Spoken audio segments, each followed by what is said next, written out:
welcome to the Fantasy Boardroom. As always, I am your host and Fantasy CEO Tycoon, and baby, the season starts now. The playoffs are here, man. And if you are still watching, that's a fantastic sign because that means you made the playoffs. Congratulations. Let's fucking go. It is time. We're at critical mass, man. We need just 3 good weeks, a little mini run to take it all home. And that's what we're here to do. To take a peek at news and notes and ideas and thoughts of exactly how we can get that done. Hopefully you've had good injury luck, surviving yet another couple of tough weeks as we lead into the playoffs. And yeah, so let's just dive into it real quick. Some real quick waivers. Number 1, obvious, Patrick Taylor. We don't know if Guarendo's going to go. Short week, so really hard to tell. Hard to be sure. So pick him up just in case because he will get decent run. I don't think he'll be quite as good as Guarendo because I actually have a sneaking feeling about Debo come Thursday, but still deployable, flex-worthy, I think, if Guarendo misses the game. Marquez Valdez-Scantling. I know this is kind of wild to suggest MVS, but hear me out for just a second, especially with Derek Carr going down, Jake Haener coming in. Haener does have an arm. He's not very good, but he's got an arm. MVS is a deep threat. They'll be playing from behind a lot with Haener at quarterback. He'll have to take some shots. MVS may catch a long one, so if you're in a very tough position or deeper league, larger roster, worth a shot. And Jalen McMillan, I didn't check Yahoo, but on ESPN he's only like 8% rostered. So, excuse me. So in any of those guys will be of help. And if you're in a league with a defense, the Atlanta defense is one that I want to target. They have, I should have written the matchups down. So my mistake, guys. Give me just a second. But they're very favorable for the next 2 weeks. Doesn't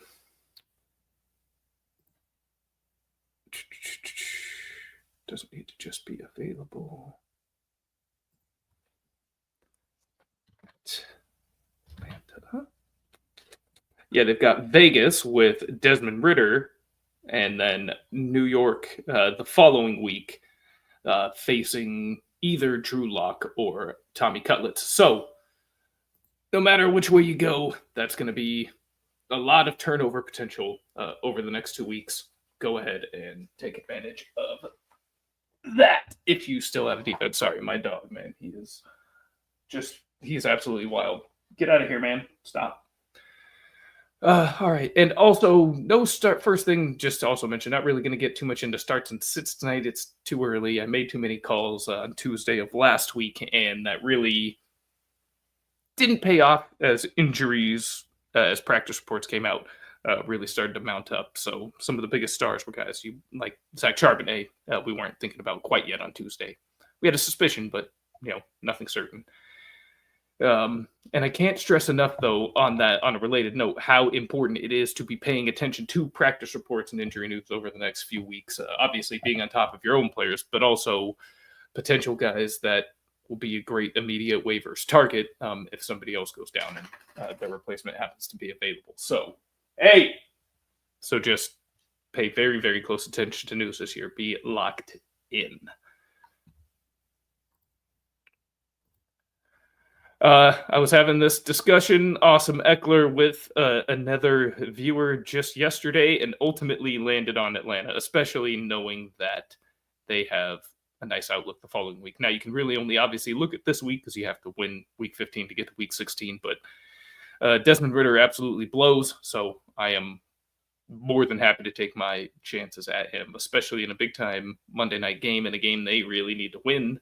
And with Kirk Cousins struggling, the defense might feel that they need to do something on their end in order to secure that win as they're fighting with Tampa for the NFC South.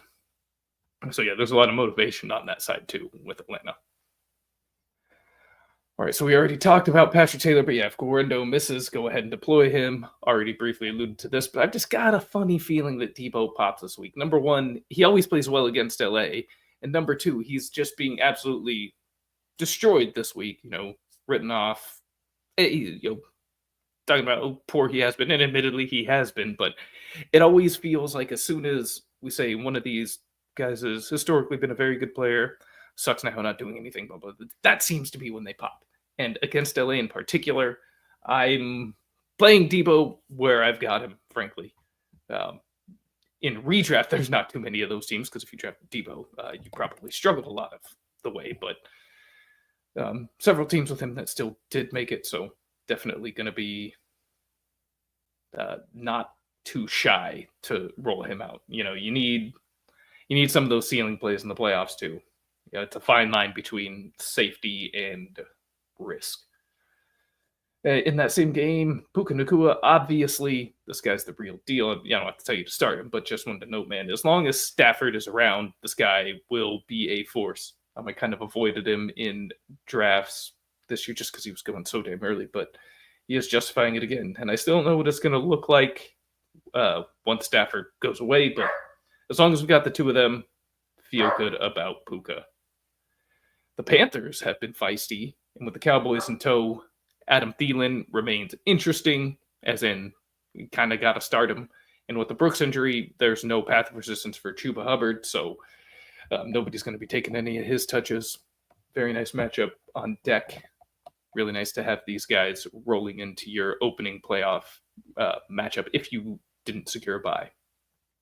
Rico Dowdle has shown that he can be trusted, particularly in soft matchups. Some of the I haven't really looked in his case at week 16 and 17 yet, really just worried about week 15, and he does have the Panthers, and that is a matchup that he can succeed against. So go ahead and keep firing up Rico Dowdle. The KC backfield now firmly back in Isaiah Pacheco's hands. Hunt is no longer a factor, useless, droppable. Jameis Winston, famous Jameis baby, crab legs, has been fun, but I am pretty hesitant to deploy him this week against the Chiefs, or really any Browns that aren't named Jerry Jeudy. So I know he's been slinging it and all that, but Kansas City's defense is legit, and I think this is going to be a tough week for the Browns offense, even though Jameis has been firing all over the place. A couple of those turnovers pop up again, and I don't know that he'll be able to put up that same, just those same volume numbers against them the way he has been recently. Tough matchup, and I'm avoiding. The Dolphins receivers are back in the circle of trust. Jalen Waddle and Tyreek Hill, thank goodness, couldn't be better timing. Even with Houston looming, motivated and hot team right now, Houston, frankly, hasn't looked that great this season. Certainly in recent weeks, Tua has been better than CJ Stroud, so I am very happy that this is the time that Waddle and Hill have come back around to being relevant and successful. This is perfect. Don't be afraid to keep rolling them out either. Jets and Jaguars is an absolutely disgusting, gross matchup. Horrible for the sport of football. Hate that it has to happen. I'm still tossing out Adams every week the rest of the season. Like I was talking about last week, still that last hurrah with Aaron Rodgers narrative. I don't expect Rodgers to return to New York next season, so I think this will be the last final few games that they'll have. He was on Pat McAfee this morning, as he is on Tuesdays during the season, and he was talking about even in this tough season, how nice it is to have been to reconnect with Devontae, not only on the field, but off the field. So, yeah, I think this bromance is just going to be maximized by the two of these guys over the final weeks of the season. And Breece Hall, you can still roll him out if he returns. And on the Jaguar side, nothing you can say to convince me to bench Brian Thomas Jr. currently. So even with Mac Jones, I can't bench Brian Thomas, but that is the only Jaguar that I'm looking at really moving forward. Taysom Hill's injury I had anticipated would be a bit of a boon for Alvin Kamara. And then Derek Carr broke his hand. So now we're left with Jake Haener at the helm, and that ceiling for Alvin Kamara is limited. He'll still obviously be the RB1. He'll still get us probably 20 touches a game, but I think it's going to be much harder. I think the efficiency of those touches, sadly, will go down. Shocker, but Joe Burrow and Jamar Chase could be league winners, particularly if you have that stack. And I really hope they are. No offense if you guys out there have Burrow and Chase, but if I roll up against Rasta, if I'm able to advance this week in our Get Right Dynasty League, that will be the stack I'm facing, and I really want no part of losing to that. So hopefully, for just a couple weeks, chill out a little bit, Joe. Be cool. You're Joe Cool, right? You're not making the playoffs, so just calmate. Again, sorry to all the Burrow and Chase owners out there. I've got a little bit of them too, but not in my most important spots. So, got to look out for number one first. Sorry, guys. Nick Westbrook Ikine is over. Done. Kaput. So don't start. You shouldn't have started him the last couple of weeks regardless. But definitely forget about him. In redraft, frankly, droppable. The ride is over. If you didn't have him, you missed out. Nah, bummer. And if you did miss out, really not that big of a deal because it still wasn't that great. Just like a weird touchdown streak. He was only getting a couple catches a game, so the points weren't fantastic. You were missing out on like a mid-flex play. Woo. Down game for James Cook in LA due to Josh Allen dominance, but don't be afraid to keep rolling him out either. That team is still really on a roll, particularly offensively, and as much as I think of Josh Allen, second best quarterback in football and best this season, yeah, he's not going to keep scoring, 6 touchdowns a game by himself. So Cook will have some positive regression down the stretch, I think. And especially when they get back in Buffalo, it's colder. They're going to have to lean on him a little bit more.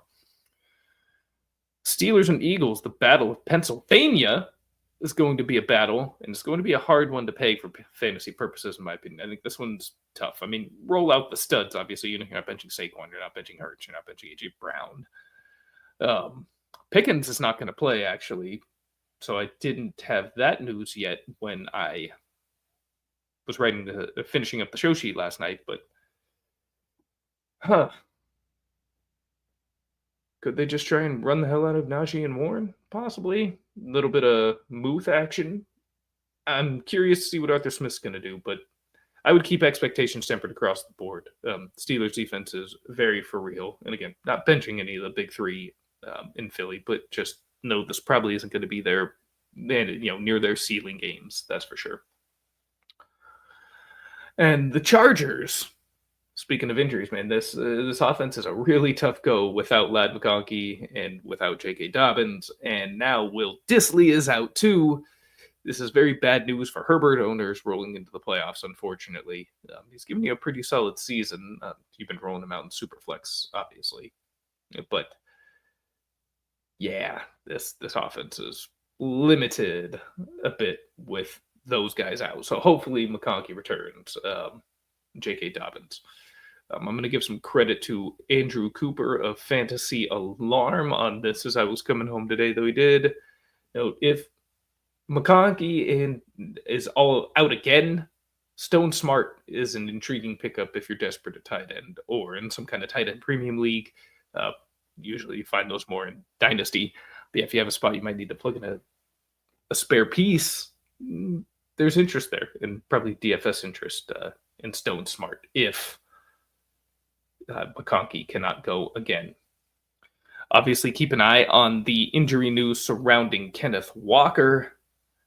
But Zach Charbonnet is Barry Sanders when Kenneth Walker misses time. So if you're a Charbonnet owner, I suppose you're hoping that you get another couple of weeks of this. Just let Walker take his time, get ready for the playoffs, right? And yeah, you did. And I'm in a tough pickle because I'm facing a team. So in 2 of my most important leagues in the first round, one I have Charbonnet, another one I'm facing him, and could be a critical decider. And it's all good teams at this point, right in the playoffs. So it's margins are thin. And when you're in multiple leagues, you run into situations like this. So I guess I'll just take it however it goes. I guess, man, I sound like such a hater. I don't want Burrow and Chase to do something, but the league I want to win more is the one where I'm going against Charbonnet. So I just hope it's, I'll root for the rest of his team to suck and Charbonnet to pop. How about that? We'll do that. I am concerned about DeAndre Swift this week. I hate to say it, because it's been a bit up and down, and I didn't expect him to actually, do anything significant against San Francisco. But it's been 3 straight weeks of, not great output after a really solid run before that. I'm hoping another week with the interim Thomas Brown in charge, right? Thomas Brown is his name. Correct me, somebody, if I am incorrect. But a matchup against Minnesota at Minnesota, this is not easy. I hate talking bad about my boy. What can I say? I'm sorry, I'm stumbling and bumbling here. Just look for alternatives on your roster if you have them, is all I'm saying. I think the passing game will be able to get something going against Minnesota, but I don't think the run game is going to be particularly productive. If they use them underneath, check down a bit, you might be able to find some space that way, break off a big one, but I'm very nervous for Swift this week. Bears passing game, though, will be productive enough.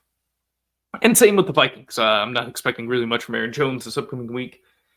And I think O'Connell's just going to look to carve him up through the air as much as I can. I know that Chicago, is first against wide receivers in fantasy points, giving up the fewest. But we just saw what Brock Purdy did to him with Juwan Jennings and George Kittle for the most part. So I think Justin Jefferson and Jordan Addison will be just fine there in that gorgeous stadium in Minnesota up against the Chicago defense. And welcome a little late. Yeah, brother, we started 17 minutes ago, but that's okay. That's okay. It's all love for sure. We probably only got 5 to 10 minutes left anyway, so yeah, go back, enjoy the intro. And I like it's your favorite part because it kind of forces you to watch from the beginning. You're already there. It's like, hey, I'm not going to hop around at this point, right? Hopefully other people enjoy the corny ass intro as well. But gotta have a catch, right? Gotta have a hook. Don't really have a catchphrase, so that's the closest I can get. Anybody out there seen Popstar? I gotta come out with like a catchphrase verse, like Connor for real. That was outstanding work. Great movie. And if you haven't seen Popstar, you should put it on your list after the new year once you get through all your Christmas and other holiday viewing and also prime time of sports. So it'll be a new year activity, but get it on your list. Great matchup, as we talked about with the defense for the Falcons, though, coming up here against Las Vegas Monday night at Las Vegas. Again, it's a very important game for them. They're going to be a highly motivated team. Cousins has sucked of late, but he's shaken that primetime thing. He's put in some good primetime performances last season and this season. So this is a great opportunity for the Falcons offensive skill players to take advantage of soft matchups. And I especially like this game for Kyle Pitts. I know he's been a frustrating ride himself, but I'm confident that against the Raiders, we'll see Pitts do well. And my final note here as we head in is that the Desmond Ridder insertion, I think, is going to neuter 2 of my favorite guys, and really the only guys of value with Las Vegas, period, which is Brock Bowers and Jacoby Myers. So, look, Minshew was adequate enough to get it done. Same with O'Connell, adequate enough to get it done. He was actually playing pretty okay the last couple of weeks, but Ridder is certainly a downgrade, and even if he peppers these guys, I think it's going to be such a low average depth of target for these guys that it's just PPR. I guess you may still get some of those cheap points, but you're not. The yardage and touchdowns, I think, are going to be a major concern. This is rough, and a brutal blow to the tight end one, and I think Myers as well, like wide receiver 18 or something. He's been outstanding. Has been for a couple of seasons now. And valuable before that, but in particular, he's really been kind of a weekly start for 2 straight seasons. So where is he? Okay, he's down to 23. Only 13.7 points last week. But actually, frankly, he's been a must start for 4 straight seasons. Wide receiver 3 in 2021, 2022, and then a wide receiver 2, 2023. Last year, granted, wide receiver 24, and they swing. So he's the low end wide receiver 2, basically, and high end wide receiver 3 range for 4 straight years. And he's been in terrible situations. Man, I wonder what this guy could do on a good team. Damn. But yeah, with Ritter at the helm, though, the rest of the way, this is going to be no fun. And I wouldn't bench Bowers, but I'm definitely nervous about Myers the rest of the way. Now, if there's any of you guys out there that still have any questions as we head into the first round of the playoffs, please, this is the time. I'm going to do a little shameless promotion for the brand here. As you guys think of any questions, if you have them. Mainly, just want to run over the schedule here as we get into the closing stretch of the fantasy season. On Monday nights, we do have the Waiver Wire Show with Rasta and Frank. Tuesday, you have yours truly with the Fantasy Boardroom that we are currently enjoying. Wednesday, we have 2 shows. First, we have Phil Ruskin over at the Extra Point, kicking things off around 6 o'clock Pacific time. And then at 9 o'clock Pacific time, we do have the Buy Low, Sell High Rasta Management Show with Rasta and Frank yet again. On Thursday, Phil comes back to back here with the Extra Point at 4 o'clock Pacific, preceding Thursday Night Football. Geez, I don't know why that blanked on me.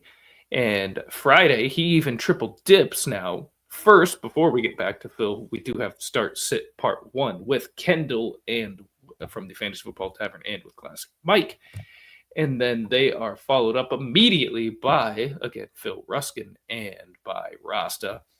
Saturday, not on the graphic. We need that updated. We'll get there. We now have the Sweet Life. And on Sunday, we have the Active Inactive show at 8 a.m. Pacific with Classic Mike to get you ready right as we lead up to kickoff. Make sure everybody is nice and prepared. All right, well, it looks like we have no questions, so all I have left to say to you is thank you for your time. It is the most valuable thing that you have. It is the one thing you cannot buy, the one thing you cannot replace. And I am always grateful and humbled anytime you choose to share some of it with me. I hope we all go out there, dominate week 15, get ourselves to week 16, get into that final 4. If you have a bye, congratulations. Enjoy a stress-free week of football. Because the next 2 weeks after that are going to be anything but. So good luck out there to everybody. I know that you're doing the work to prepare. Just keep doing it. Stay on top of all news. Information is the most important thing. Also, make sure you tune into every show here throughout the week, all the way up until kickoff on Sunday to make sure you are as prepared as you can possibly be and that you can put your fate in the best possible position it can be as the fantasy gods decide. And with that, this meeting of the Fantasy Boardroom is freaking adjourned. Fantasy is the play. Marking nothing, but I tune in every Friday. Strategies provided, I will lock in every way. So go